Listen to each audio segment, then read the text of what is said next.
49ers Rebel Talk. Welcome, everybody, to another edition of 49ers Rebel Talk. I'm your host, The Niner Man. It is great to have you with us. It is Wednesday, January 13th, 2016. I know we only had our previous edition of 49ers Rebel Talk a few days ago, but as you know, the way things have been going, this saga of looking for a head coach has obviously taken a turn for the worse, and I can tell you that I'm not surprised by it. But before we get back to the head coaching search, just want to thank everyone for the support. I appreciate all the support on my Facebook page, which is www.facebook.com/firebalky. The support just keeps on coming. I really appreciate it. And please, when you get the chance, take some time to visit my webpage, www.49ersrebelhq.com. And if you have any questions or concerns, please do not hesitate to send me an email. You know the address. If not, it is theninerman@49ersrebelhq.com. Once again, theninerman@49ersrebelhq.com. Now, let's cut right to the chase. There is no change right now with the San Francisco 49ers. As of this past Sunday, the rumors being reported, according to all the reports, was that Hugh Jackson was the clear frontrunner to get the job as the head coach of the San Francisco 49ers. And as we stand right now, Hugh Jackson is basically going to become the head coach of the Cleveland Browns. And yes, I'll repeat that one more time. Hugh Jackson is going to become the head coach of the Cleveland Browns. Yes, that's correct.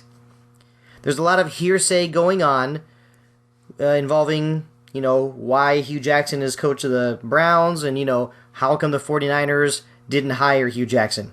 And it is very common with the 49ers, as we have seen since the whole Harbaugh rift and the whole debacle. There's a lot of hearsay, there's lots of rumors, a lot of things that come out of the team's facilities. And now, let's get right to that.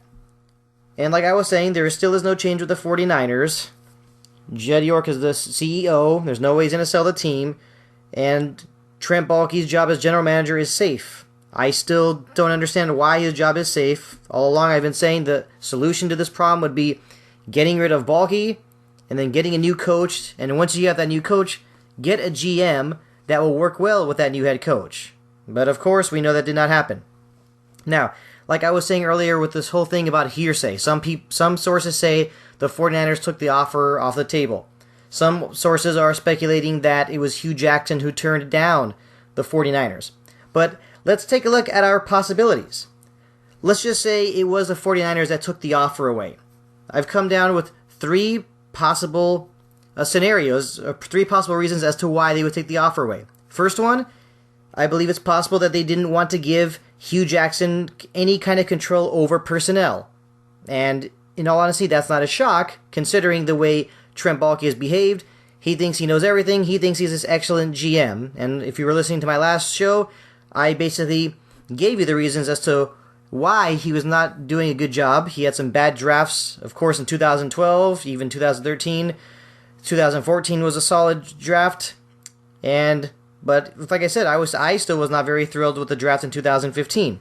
Anyway, going back to the reasons, another possible reason as to maybe why the 49ers took the offer off the table was, I believe there was maybe a disagreement over Colin Kaepernick.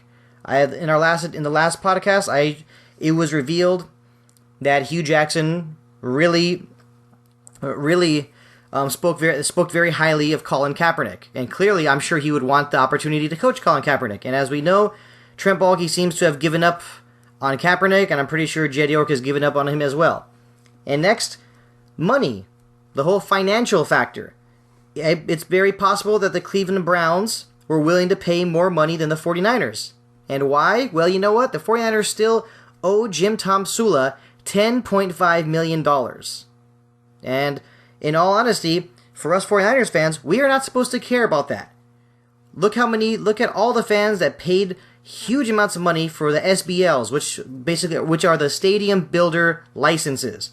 The Yorks made a killing off the SBLs. I mean, I'm a season ticket holder, and I have to sit here and tell you, yes, I had to pay an SBL as well. And now, the whole thing I could say now is, I don't care about the money that the Yorks are losing. They're the ones, Jed York and Baalke, they're the ones who, all along, thought Jim Tomsula was this excellent candidate. They fired him after one season, and of course, right now, this is all, like I've said before, this is all speculation.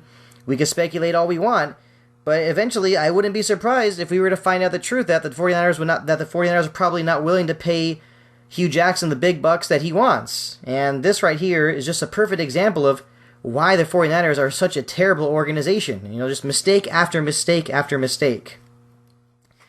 And now, for the next part, the next thing I want to get into is I really believe that Jed York and Trent Baalke are up to their same old tricks.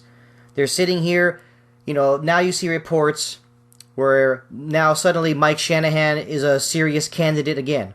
I can't even take that seriously. I feel like Mike Shanahan is the kind of coach who would want some control over personnel. I can't see him being pushed around. I can't see him being pushed around by a guy like Trent Baalke. I really can't. There are many coaching candidates that the 49ers have interviewed or who would like to interview where I just can't see them wanting to even work for someone like Trent Baalke, and especially I definitely can't picture them wanting to work for Jed York. And given that, like I said, with the 49ers right now interviewing all these candidates, I think that this is just a show.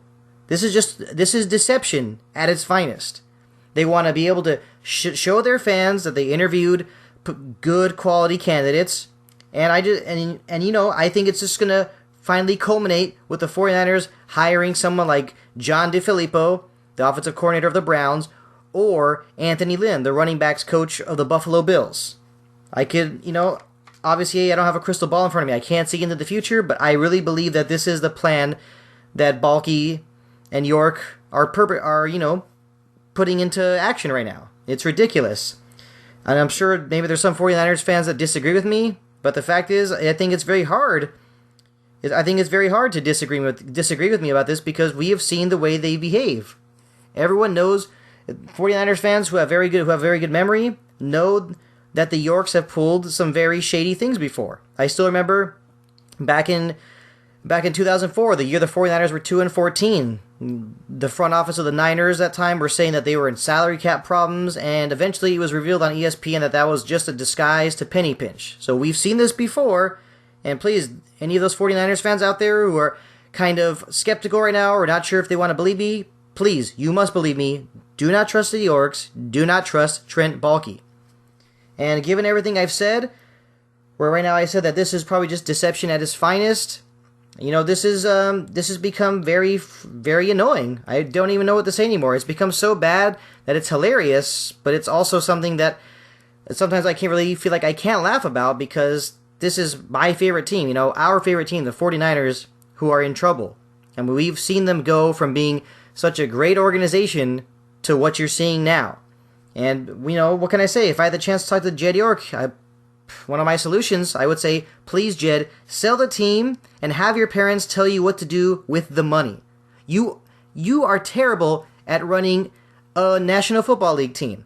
I honestly think you would have trouble running a Pee Wee football team. And you know what? I actually will support you if you want to run a Pee Wee football team. And please, make Trent Baalke your head coach, because both of you are just ruining the 49ers. And the bottom line, to go with everything I've just said, is that the 49ers cannot be successful as long as this kind of behavior keeps going on. As long as these kinds of actions keep taking place. Where Jed York is just putting his nose in everyone's business, and you see Trent Baalke wanting to hire a coach that is not going to challenge his authority. Like I've said, this is truth. The truth is that you need to have a good working relationship between a GM and a head coach. I've said it before. I will say it over and over and over again. And that's the truth. The Niners are in trouble. And us 49ers fans need to accept that. And I hope something will change, but the way things are going, I can't see a change anytime soon.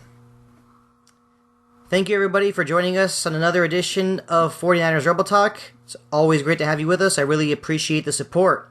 If you get the chance, please visit my website, www.49ersrebelhq.com.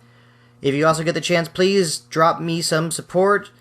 I always like to get some input as well from my supporters on my Facebook page. You know the address, www.facebook.com/firebalky. If you have any questions or concerns or any comments, drop me an email, Deninerman at 49ersrebelhq.com. That is DANINERMAN at 49ersrebelhq.com. And I really appreciate you all being here. You know, like I said earlier, our previous edition was just 2 nights earlier, but the way things are going in the world of the 49ers and their clown college of an organization, it's possible another podcast could be coming soon as well. We'll keep you updated. And let's close with our message. As long as the Yorks own the 49ers, my podcast and my webpage will exist. Make sure you spread the word. Tell 49ers fans not to buy any merchandise from Levi Stadium, and also tell those 49ers fans not to visit the 49ers Museum at Levi Stadium. We need to hit the Yorks where it hurts most. For 49ers Rebel Talk, I'm Deninerman. Over and out.